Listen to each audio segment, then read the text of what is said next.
It's time for the Wally Methot Show. Now, here are your hosts, Brent Wallace and Marc Methot. Hello, everybody. Welcome to the Wally Methot Show. I'm Brent Wallace, and he is Jacob Chikrin's agent, Marc Methot. Do you want to, I don't know, got any updates for us, Meth?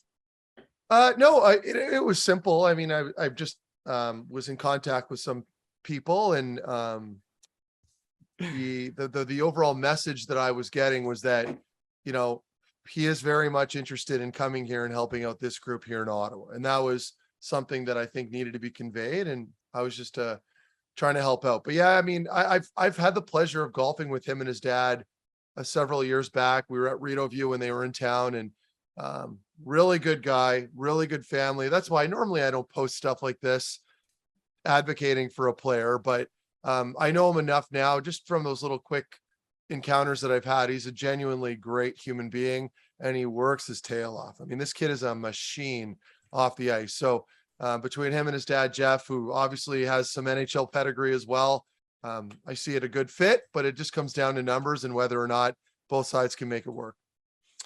It'll be interesting to see how this plays out, and I'm going to get to that in just a sec. Today's show, as always, brought to you by our good friends at Ridge Rock Brewery. Just a reminder, you can order online, mix and match, do whatever you want. As you can see, I even brought them with me on vacation. I noticed that. But I will try and consume them the best I can. Try the Amber Ale, the Blonde, the American Pale Ale. They've got a bunch, even a delicious stout. Get home delivery. Last week, by the way, man, someone posted on our YouTube show that they got delivered within 2 hours after ordering it. So use the Wham Show coupon. Go to ridgerockbrewco.ca and get 15% off. That's like, Ridge where Rock else Brewery. do you get this? You can't get discount beer in Ontario. This is an exclusive offer. By the way, you and I are going to do deliveries at some point. We might even throw in to see if we can get one of your old sticks. I'm not doing any of that shit. Yes, we are. You can do it. Totally. I've ordered you a uniform and everything. Just like the old Milkman guy. That was like, well, when I first got to Ottawa, I can't remember if Craig was involved with this particular thing, but they had me deliver Coke, like Coca-Cola in a Coke truck, and I was driving it. Yeah, I had the outfit on and everything during the during that summer. So it was interesting. See, you're perfect. You're a veteran. They had me in grocery stores, like having to, like, you know, go up to people and like, I think the point was to see whether they'd recognize me or not. Nobody had a goddamn clue who I was. It was humiliating, even on the street. So, you know, I hadn't played a game yet at that point, right? So it was a new experience, but lots of fun. I just felt like I'd throw that out there because you were mentioning Caldehan's company. Yeah.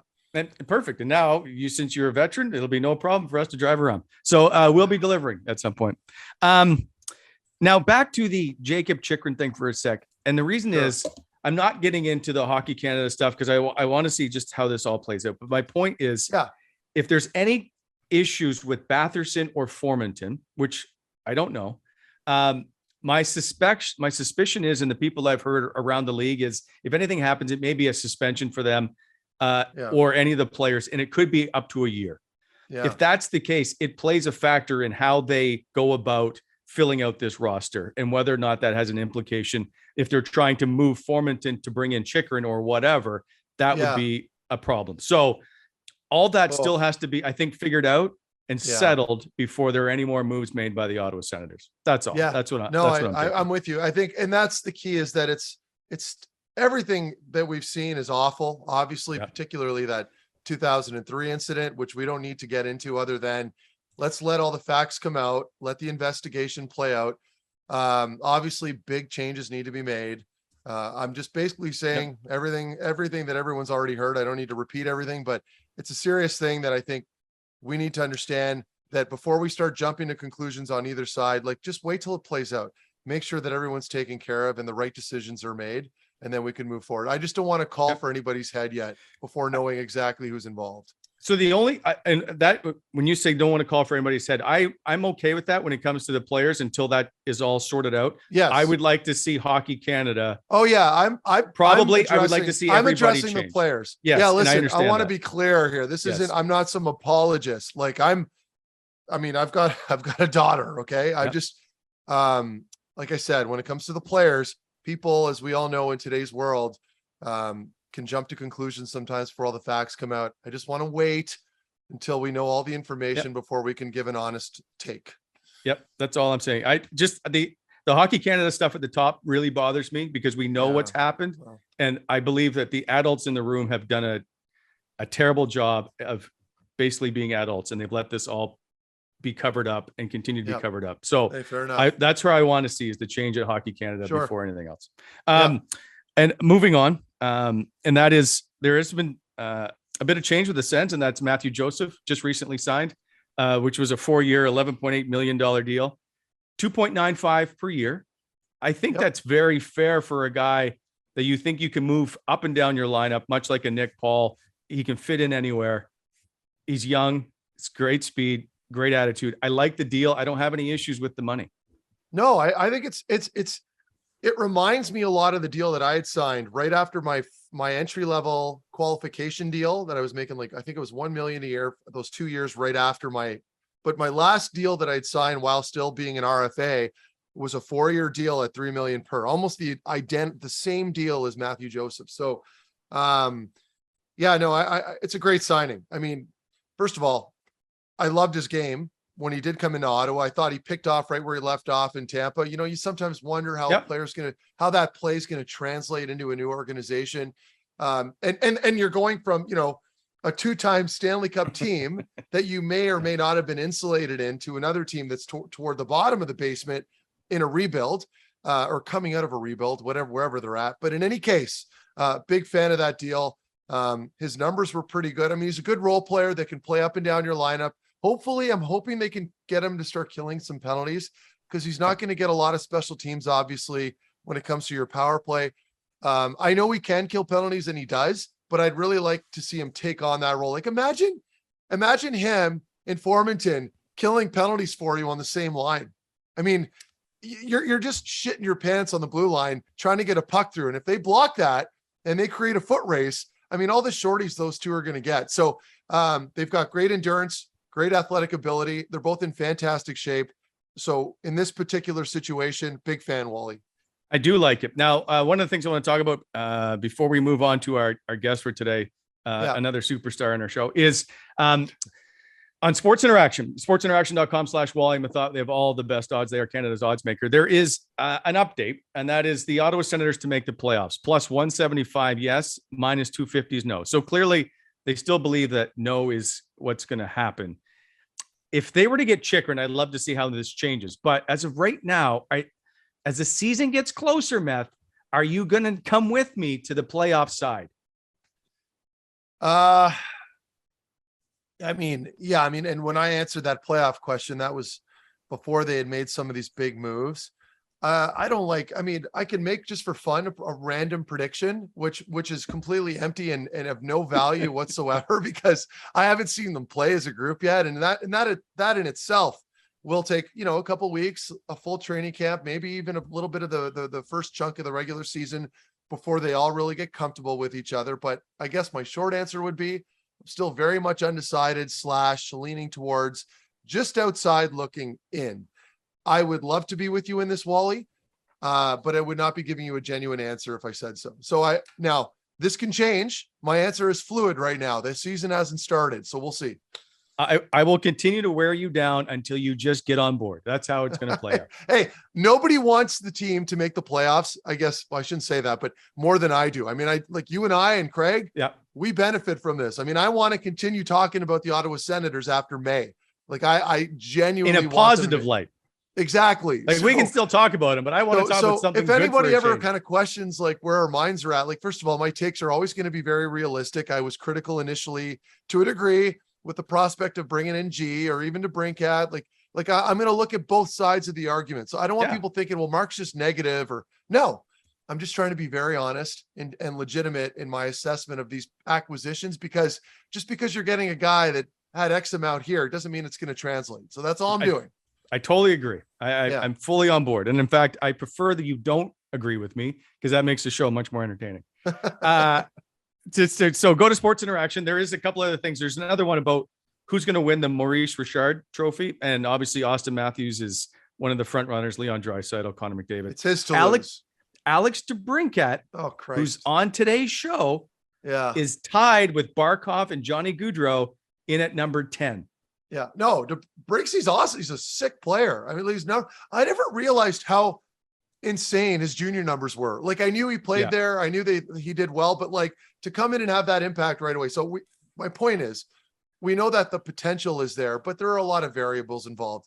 Having a really good decor, having an insanely good power play, Yep. right? Like having guys that can dish the puck to you, not just one or two players. So, Ottawa's going to get there. Like they look unbelievable right now as far as projections go. But right now in the present, for him to beat Austin Matthews and get that trophy, I mean, come on, that's bold. I don't see it happening this season. I know, but I want him to get to 50. I just want him to get to 50. Just because you want him to, it doesn't make it so, Wally. I want a lot of things too, but I've got 4 dogs to take care of and 2 kids. I can barely afford to get by here. It's fair. By the way, Alex DeBrincat, if you don't already know, is our guest on today's show. He's obviously recently been traded to the Ottawa Senators and now may make up 1/3 of the Sens second line, which we've all penciled in. Actually, I think we've written it in Sharpie. Tim Stützle and Claude Giroux on that line. We look forward to it. That interview brought to you by Ridge Rock Brewery. Matt, I know my background looks different. I'm on vacation. Yeah. So where are you? Where are you? I'm in Blue Mountain in Collingwood, Ontario. Nice. So every year before the pandemic, we used to come here every summer just for like brief getaway. And so this is our first time back in 3 years. But awesome. I'm committed to the show. So they're all at the pool. And in fact, I prefer the quietness.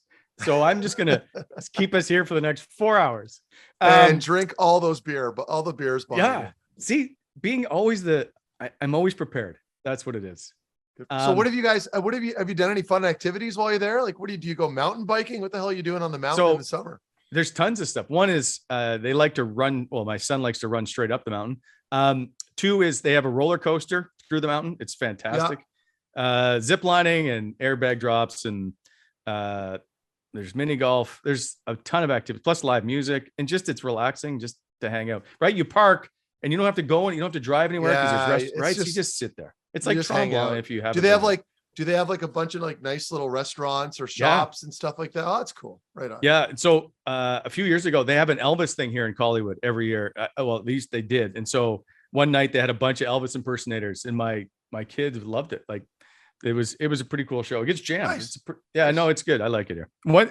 There was one year the Leafs were having their rookie camp here at the same time, long time ago. Anyway, we'll move on. Oh, by the way, is there like a chicken or a rooster in your background? Speaking of backgrounds. Oh yeah.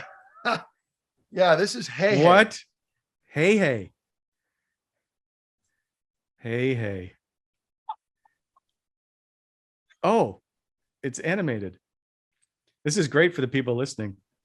It's from Moana. My kids, it's one of their favorite movies. I've never seen it. This chicken, in my opinion, is one of the funniest parts of the movie. And I don't know why I'm here talking about Moana on a hockey podcast, but in any case, it was in on the floor. Yeah, it was on the floor, and I put it up there beside Neil. It's actually right beside Neil Dog. So, well, that makes complete sense. 2 chickens side by side. Matt, I'm trying to get him back on the show. For the love of God. That's all good. All right. Coming up, we're going to have Alex DeBrincat. We're going to chat lots of stuff, including whether or not he can get to 50 goals. Hey, don't go anywhere. You're watching the Wally Methot Show, brought to you by Ridge Rock Brewery.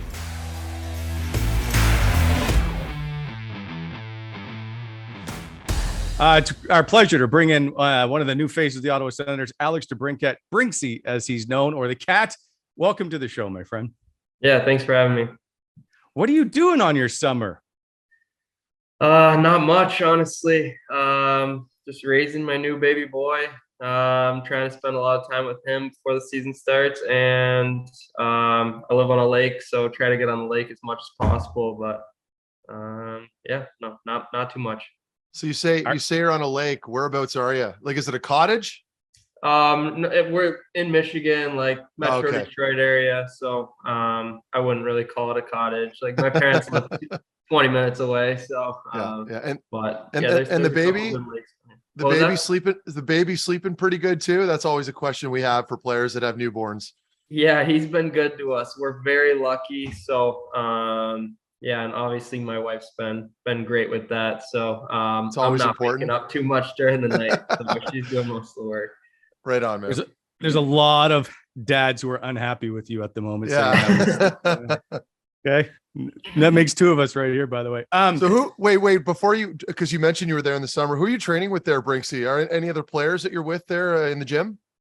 Yeah, I trained with, just Tyler Irvine. He played in the AHL and East Coast last year, but I do Ian Mack's training, which is a guy in Chicago, and Kaner uses him. A couple of guys from our team used him, and I've used him for the past 3 years, I want to say. So sorry, my dog's scratching at the door. But, it's all good.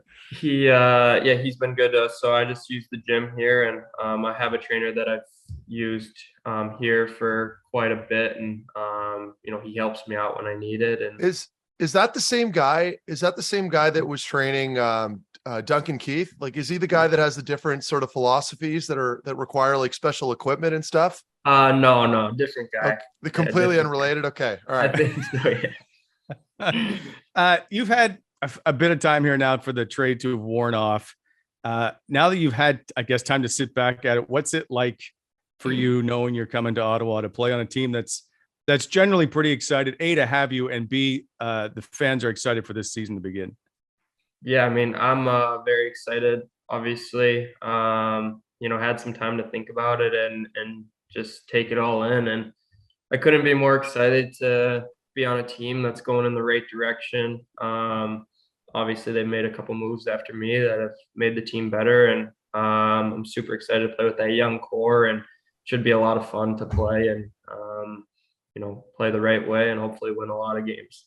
Have you spoken to many of the players at all? Has anyone reached out to you? I'm sure they have, but like guys like maybe captain or any of the other boys on the team?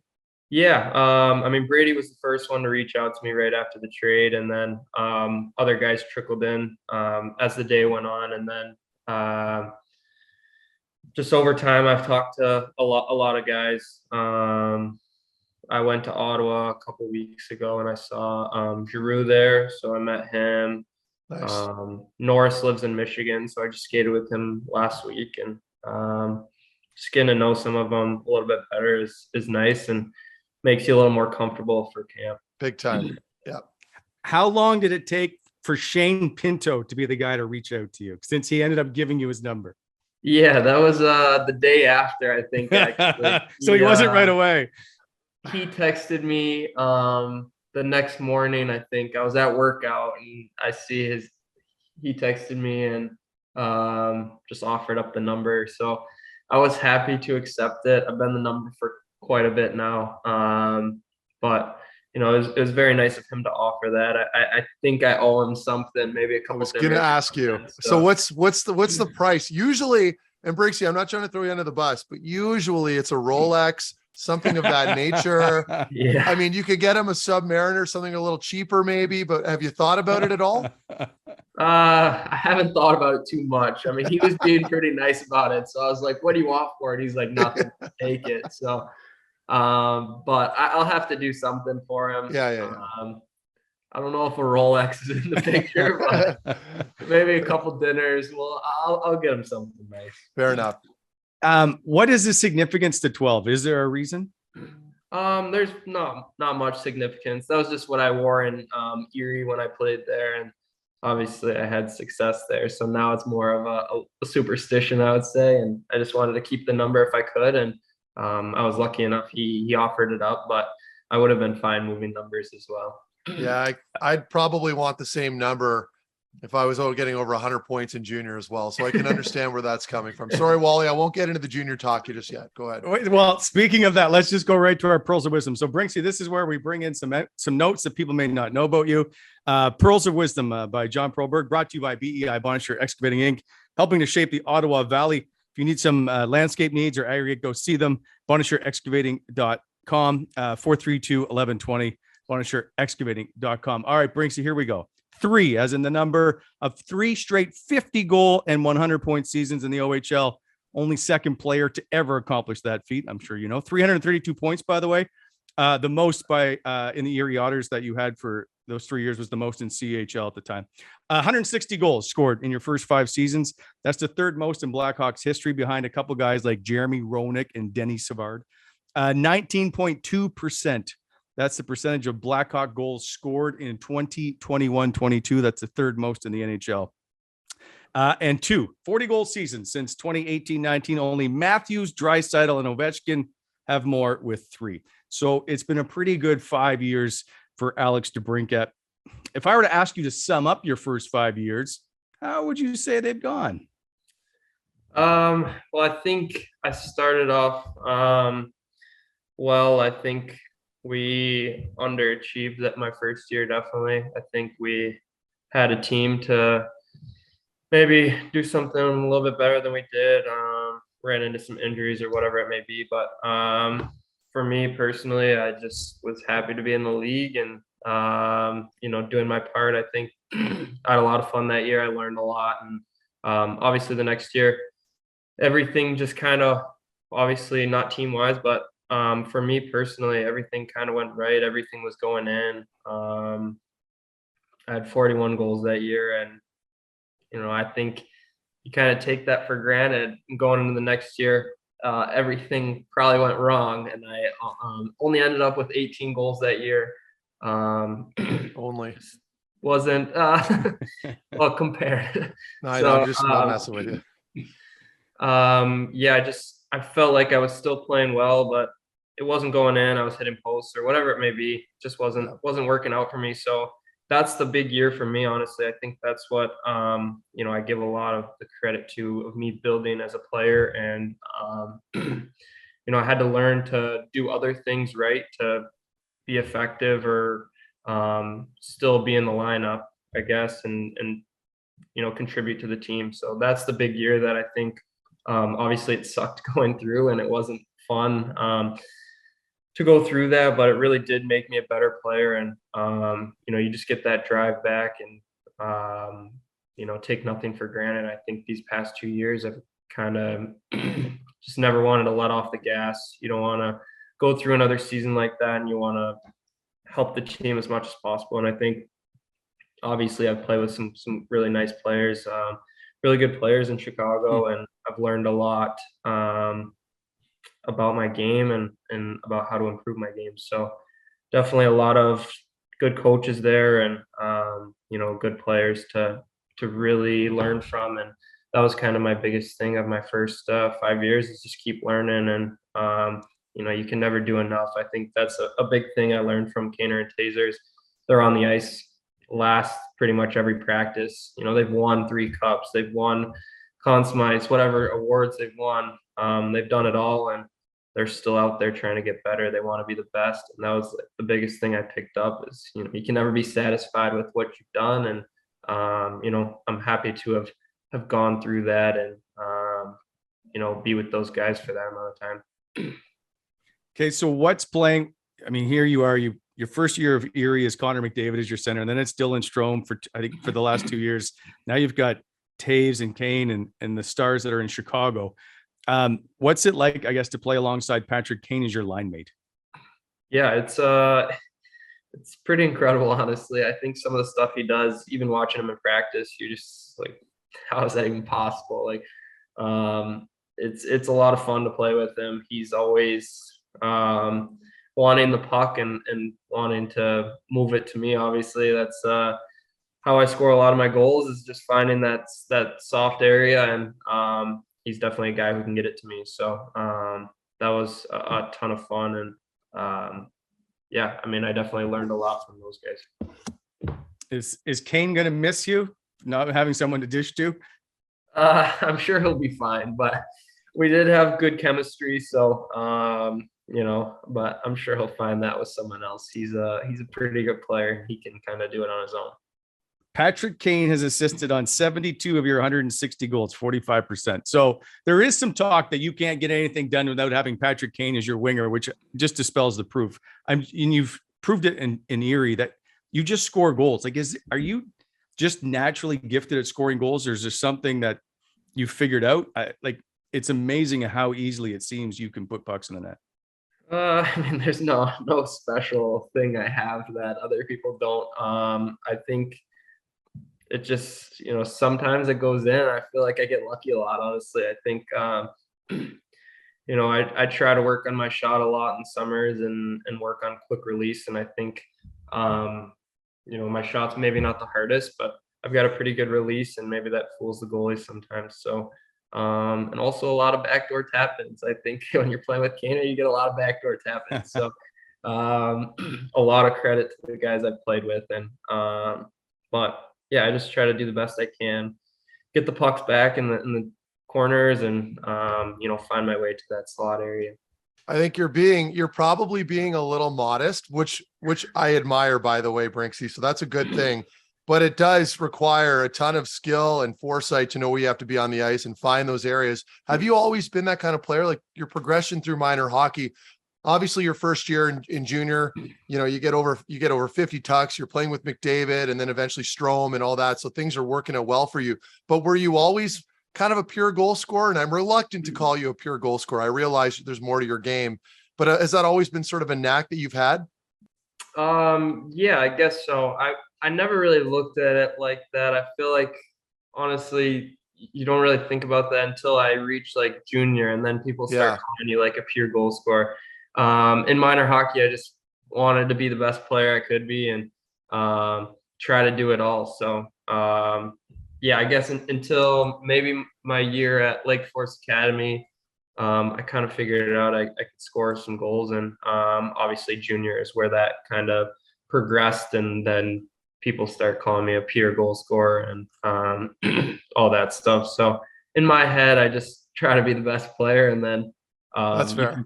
you can kind of see what some of the like great passers can do at that junior level, and I definitely wasn't there yet. So, that's kind of where I've still been trying to pick up my game and try to be more than just a goal scorer, and try to, play make sometimes, and just be able to control the puck and control the play. Nice. 2 questions. Can you score 50? I hope so. That's the goal. Obviously, yeah, I feel like if you can stay consistent throughout the season, I think that's the hardest thing to do as a goal scorer, is stay consistent. And I probably was on pace last year for, a couple weeks or whatever it may be, and then you hit a slump and you fall behind. So I think it's all consistency, and I think that's the biggest part about scoring goals. Yeah, and obviously having really good line mates too to help you out, right? So have you had any discussions at all with your potential German counterpart on that line, and Tim Stützle? And if you have spoken to him, what was said?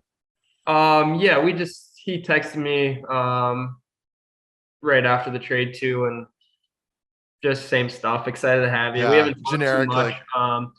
I'm hoping I'm going to Ottawa a little bit early in August, so I'm not sure when he's getting in there, but we'll probably talk closer to that date and see if we can talk a little bit more about it. So I'm looking forward to playing with him, and I've definitely watched some of his clips, and he looks very good and can control the play. And it's always nice to have a centerman that can get up the center of the ice quick, and be able to control that puck and move it out whenever he wants, really. So I'm excited for that. Right on. Speaking of talks, has there been any word that you know of contract extension chatter? No, not that I know of. I think they talked briefly, my agent and Pierre, and I think both of them just thought it's probably better to see the fit first. Obviously, it's a big change for the team and me, and I just guess I'll leave it at that. But it's a good answer. I am obviously looking forward to being there, and definitely open to signing a long contract. But it's just seeing if the fit's right. Last thing I want to talk about with Chicago is you said in one of your previous interviews you've had battles in the past with Patrick Kane. I just want to know what battles those are. Yeah, we're both very competitive. So it's never pretty when we're on different teams in the scrimmage and in practice, or sometimes even games. I'm not sure if you guys saw the clip, but it was actually in Ottawa last year, where we were battling a bit all game. And I ended up just having enough of it, and the camera caught me at the good time. So, but I mean, yeah, he's one of my really good friends. So it's nothing personal. I think we both just want to be the best we can, and we're both so competitive. So when we go out there and we're not having a good game, it's frustrating. So, yeah, I mean, we've definitely had our battles, but it's more like brothers battling, and you get over it right in 10 minutes, and it is what it is. So, And that's what makes you guys so good, right? I mean, that chemistry and the comfort of being able to talk to each other in a transparent way and being like, listen, man, like pick it up. And you might get into a bit of a battle, but a lot of people don't understand that as players in that environment, like you could have a beer with them right after the game, like nothing happened, right? So I admire that, and I'm sure you'll get there with your new teammates at some point too. Yeah, hopefully, maybe not right away. Yeah, you don't want to send the wrong message, tearing the script off Tim Stützle in front of cameras in training camp. Yeah, exactly. So, I'll wait a bit for that, but good on. Yeah, no, just very competitive. So that's pretty much what I chalk it up to, and I want to win. So that's the goal. Awesome. Claude Giroux, if you don't know, is much the same. So I'll be interested to see then how you two play out on the ice, because he's as fiery as they come. Since you are a Michigan guy, I'm going to say you're not too concerned about the Ottawa winters. No, I've heard they come a little bit earlier and stay a little bit longer, but no, it shouldn't be a problem. I'm used to the cold. Yeah, it might be a little bit different with the longer winter, but yeah, nothing I can't handle. Very good. Speaking of, you have a small connection to Ottawa, if you will. Your brother played a year in the CCHL with Nepean and Cumberland. I guess did he say anything about Ottawa? I don't know how much he kind of remembers or got to hang out when his time was here.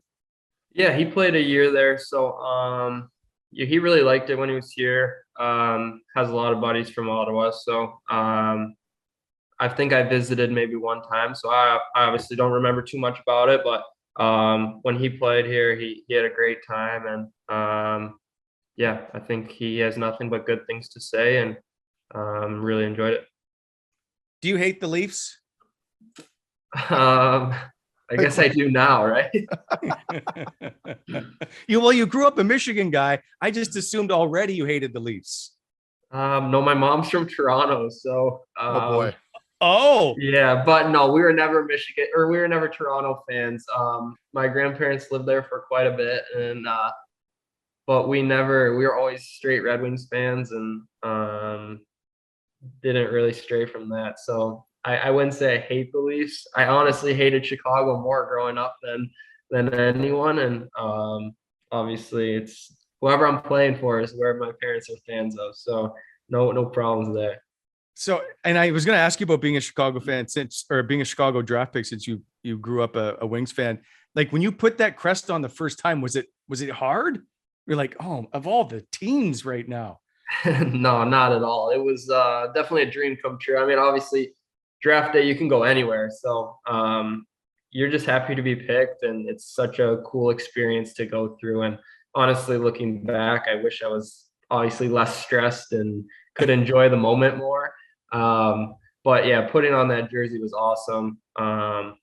Definitely really cool. And just being drafted to the NHL is, like I said, a dream come true. And that's what you play for, and you play to play in the NHL, and obviously win a Stanley Cup. So still looking to do that last thing, and hopefully it happens soon. I know you you played in Detroit obviously before. You will play your first game as a Senator in Detroit on December the 17th, the day before your birthday. You don't get to spend a lot of time there because you play the next night, I think, in Minnesota. Is that a game you're excited for? Just your friends and family to see you as a Senator now? Yeah, for sure. I think I'll have a lot of friends and family at that game. I think we play them 3 times in like 2 weeks there. Yeah. So we'll get a lot of the Wings. I have a couple good friends on the Wings. So those are always games I circle, and yeah, I'm really excited to play there. Calvin DeHaan, who you may not know, owns a brewery called Ridge Rock Brewery. It's a sponsor of our show. So I did reach out to him a few times to ask about you. I didn't get much info. He told me you like Coke, as in the soft drink. Yes, definitely. Coca-Cola. Yeah. Is that as exciting as Alex DeBrincat gets? Yeah, honestly, I'm a pretty boring guy. I don't do much. Coke and ice cream are my two downfalls. But right now, honestly, I'm trying to cut back on the Coke, so I come into camp in good shape. So I've definitely been cutting down on it, and I'll probably during the season I'll probably get right back into it. But Back on the wagon. yeah, for sure. So yeah, those are my two probably favorite things. Do you have a special talent? No, I don't think so. What like Do so you know of a Brixie, special Brixie, No, what do you do? no one's What do you- told me one yet. So to go one further from Wally, what do you do for fun? Like, do you golf? Do you go Yeah, outside? Yeah, What do you I do? golf. Yeah, golf, spend some time on the lake. Yeah, I feel like golf is something I try to do as much as possible. I really like it. Get to hang out with friends, get out of the house. So that's probably my favorite hobby, I would say. Yeah, I don't know. Like, I'm pretty boring, like I said. At least Not you're much to honest me. about it. Yeah, fair enough. I'm the Okay. same. Who would you put in your foursome? So 3 other players would be your ultimate foursome. Oh, like my friends, like in the league? Any- No. Anybody, celebrities, people that are alive, people that have Yeah. died. Oh, okay, you name okay. I mean, I think you got to put Tiger Woods there. I like Steph Curry a lot, so I would maybe throw him in there. And It's tough on the spot because you got so many names to choose I from, know. right? Trying to think of. Sheesh. We stuffed him. There's Yeah, there's this 7 last billion one. people Just alive say Brady right now. Tkachuk, and all the fans in Ottawa will love you. Yeah. There, and you're I'll captain. go Brady, There you go. Tkachuk, Claude Giroux, and Stutzel. Yeah, there you go. Yeah, there you go. Perfect.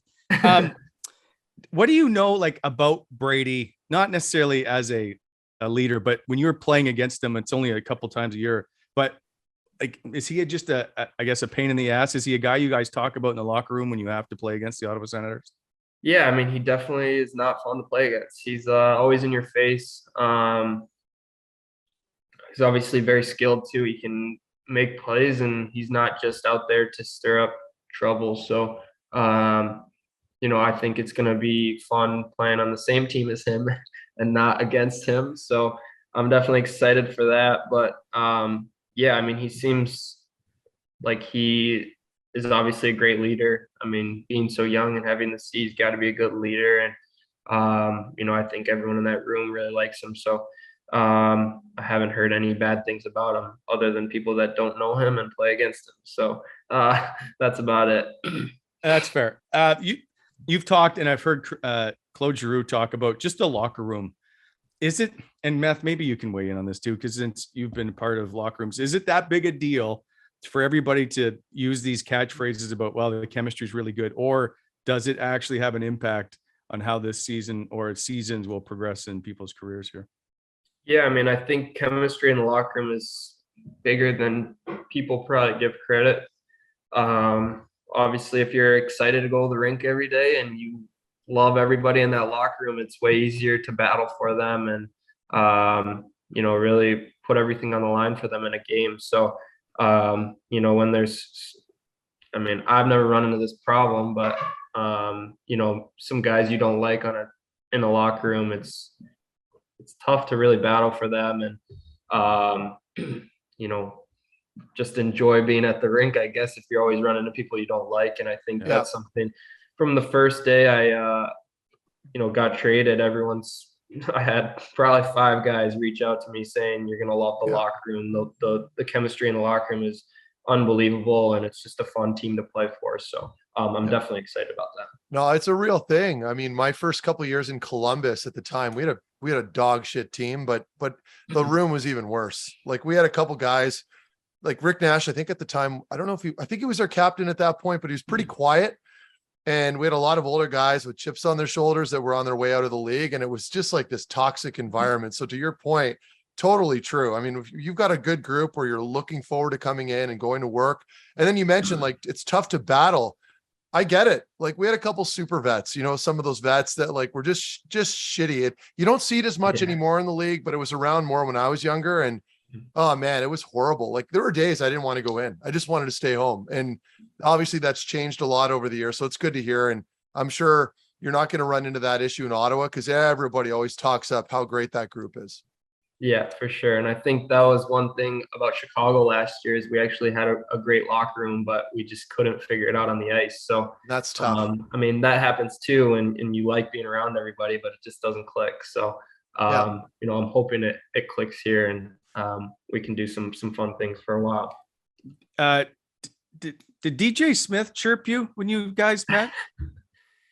Yeah, we haven't met in person yet, but over the phone, yeah, he always brings back that OHL finals loss for me. Obviously win for him. Then they went on to the Memorial Cup to win that too. So he's definitely got that over me. So I'm sure that's not the last time I'll hear that. It might be better that way because he won't hold a grudge and then keep you off the ice. Yeah, exactly. True. So one of the questions we had for Claude Giroux, and it's a great debate for us. Doesn't matter. I'm going to assume about the players is who gets the power play time. So have you looked at the number of guys that could be on the first power play unit and how you figure this all out?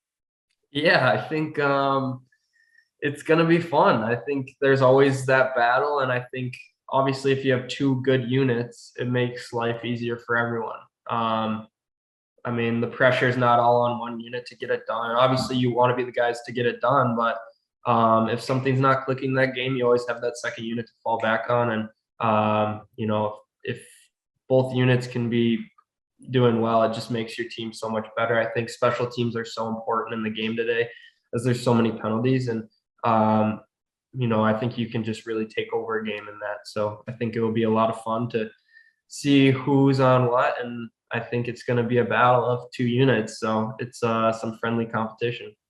Either you watched Claude's interview with us and repeated the same answer, or you guys are on the same page. Either way, it makes Wally very happy. So that's good. Very political. Very good. The only thing I saw from his interview was you chirping him about how he slowed down.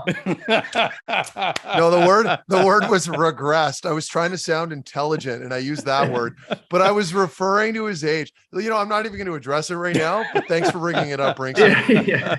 This is the best. See, I've told Meth all along that nobody watches the show. There's no known players. And Claude was the first guy. Yeah, I watched the last show. Claude wasn't watching it. His buddies all live in Ottawa, and somebody probably fired him a text saying, "Look at this doucher, Methot, and listen to what he said about you." That's probably what happened. Anyway, let's move on. So did you go back and check any of our show, Alex? No, that was honestly the only clip I saw. Okay, good. Yeah, social media clip. We are, by the way, I'm very excited that you are part of this organization. This is a bona fide, true potential 50 goal guy since Danny Heatley to be in the lineup. Yeah, no pressure, Brixie. No pressure, man. But that's exciting for fans. Can you feel the fan excitement despite not being in the city right now of how people are jacked to see you put a jersey on and light it up? Yeah, definitely. I think, I see some tweets roll through and I think you just kind of get the sense on Twitter and stuff like that fans are really excited about this group and think we can do something special. And I think it's really exciting, like I said, to go to a team that's moving in the right direction, obviously with such a young core. I think it's a place that could be good for quite a long time here. So I'm definitely excited to join that and see how it goes. Do you have any superstitions or rituals? Yeah, I have a routine on game day that I do. I don't know if some of the stuff's definitely superstitious, but for the most part, I feel like I just get in a groove on game days and kind of do the same thing. And but if I miss something, I try not to let it mess with my mind. So that's kind of something I've learned throughout my 5 years in the league is in junior, I had so many superstitions and I was like, if I missed one, I'm done. So you play so many games that it's so hard to do the same thing every day. So pretty much pick a couple major things of my routine that I want to get done, and then do that. And otherwise, I just kind of try to have fun when I'm at the rink. And I like to play soccer a lot before games, so that's pretty much my warm up. And I just have fun with the guys. Are you like a big handshake guy in the line before you take to the ice, or bump the goalie or any of that stuff? No, not really. I probably had a couple of handshakes, but I'm usually, well, in Chicago, I was one of the first ones out. So I didn't get to just sit there and do handshakes with everyone. So maybe one or two guys that I had one with. Who's quieter, you or Jonathan Taves? Oof, probably me, I think. Well, I don't know. It depends. I think Taser, he gets out of his shell a little bit when he's I don't know, when he's around the guys. I think it's, I don't want to say a persona for the media, but somewhat. And I think it's obviously easier to be yourself when you're just in a locker room full of your buddies. So Yeah. I think we all have fun, and but I would say I'm probably quieter. You do have a good personality, and you can see on the ice how much you love to play the game. Would you ever try like a Trevor Zegras lacrosse style type goal? I would love to, but I don't think I'm skilled enough for it. I don't know. I can't pick it up. So Really? I would probably say no. I would never try it. Just the fact that if I didn't get it, then I would look stupid. So I like to stick to the basics, one-timers and stuff like that. So, probably won't see me doing any of that. No. All right. 3 NHL fights. Your first one was is in Nashville, if I'm not mistaken, was a giant man. Yeah, Irwin. All right. Sorry, who is it? Matt Irwin. That's what it was, Matt Irwin. Are you okay to not drop the mitts?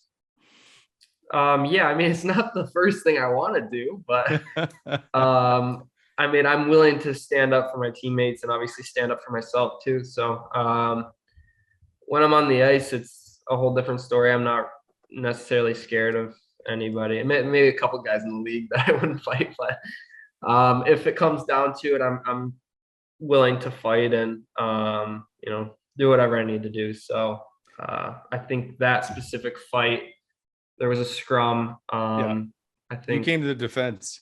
Keith, got hit bad, and it we ended up dropping the gloves. So like I said, I'm willing to, but it's not, I don't want to spend 5 minutes in the box most of the time. Your Yanni Gourde tilt was pretty good. Yeah, that one was probably, he got the best of me. My emotions took over, and we were on a power play actually, and he was kind of running around. I think I passed the puck and he like punched me in the head behind the net, and then he went up to Kaner and cross-checked Kaner. I'm like, okay, like let's go. This is too much. So that one I was just a little emotional. So that's what happened there. All good. You had an A last year, I think for home games, if I'm not mistaken. Do you like that leadership role? And even if you don't get the letter, as we all know in locker rooms, it doesn't mean anything per se. Do you look forward to taking on a leadership role despite only being turning 25 here in December? Yeah, I think I definitely learned to be a better leader in Chicago. We had a lot of young guys as well there my past 2 years. So I like to show my leadership, but I'm probably not the loudest guy in the locker room, like you guys know. And I kind of try to show my leadership on the ice and try to do the right things all the time, and kind of hopefully they can feed off of that. So that's kind of the way my leadership goes. Obviously, I'll say something if it's needed, but I'm pretty quiet, so I don't really just rah in the locker room, and try to go out there and just do my best on the ice and show my leadership qualities that way. Will you miss Chelsea Dagger? Yeah, it was fun while it lasted, but I'm ready to move on. Do you have, if you could pick a goal song, what would it be? That's a good question. I don't know. I honestly, I just don't even hear the goal song. So it doesn't Fair enough. I'm just so excited if we scored or something. It's just like you don't even hear it at some point. If you're on the bench, you hear it, but when you're playing, I don't really hear it. So Fair enough. Favorite goal you've ever scored?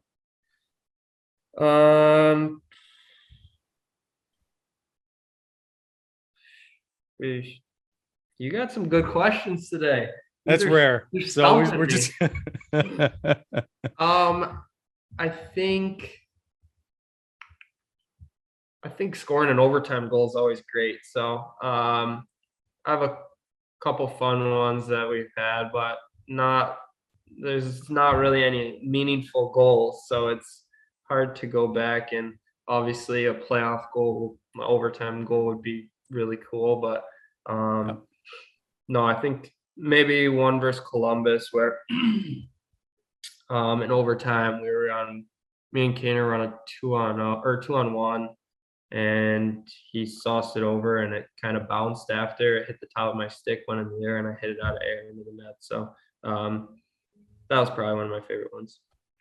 That's very nice. We don't want to keep you so you can get back to fishing and enjoying the lovely lakes of Michigan.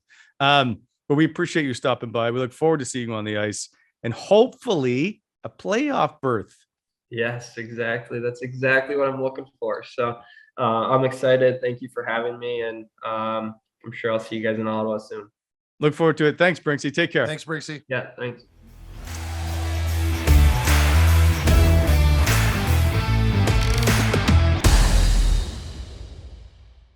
As always, thank you very much to our interview, Alex DeBrincat, who fantastic interview. I look forward to obviously Mathieu seeing him up and down the wing, hopefully scoring plenty of goals.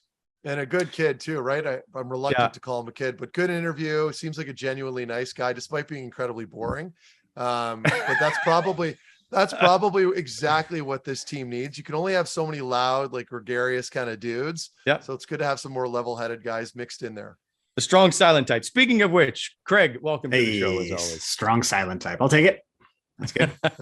I got a question, and Meth, this will be partially for you, mostly is we just saw Chris Tierney's wedding. I don't know if you saw it on social media. He just got married. It looked like the background is a cornfield and it's at night and there's fireworks going off. It's beautiful. Did you see Tuukka Rask's the dancing? Yeah, he's pretty good.